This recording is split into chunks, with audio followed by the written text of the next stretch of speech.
কাঁকরোল দিয়ে অনেক রকমই তো রেসিপি খেয়েছেন।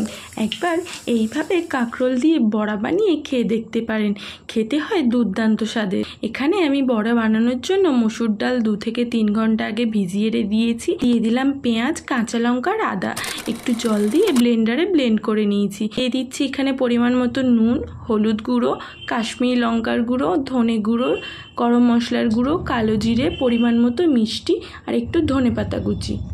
সব কিছু দিয়ে 1 মিনিটের মতো এটাকে আমি ভালো করে ফেটিয়ে নিয়েছি। এদিকে কচি কাঁকরোল আমি এখানে সেদ্ধ করে নিয়েছি, এখানে লম্বা করে কেটে নিয়েছি। এবার কাঁকরোলটা দিয়ে ডাল বাটাগুলো দিয়ে এইভাবেই আমি তুলে চামচে করে দিয়ে দিচ্ছি তেলে। এখানে আমি সর্ষের তেলে ভাজছি। সর্ষের তেলে ভাজলে কাঁকরোলের স্বাদটা অনেক গুণ বেড়ে যায়। কম আঁচ রেখে এই কাঁকরোলগুলোকে ভেজে নিতে হবে, না হলে ভিতর থেকে কাঁচা রয়ে যাবে। তৈরি হয়ে গেল আমাদের মুচমুচে কাঁকরোলের বড়া।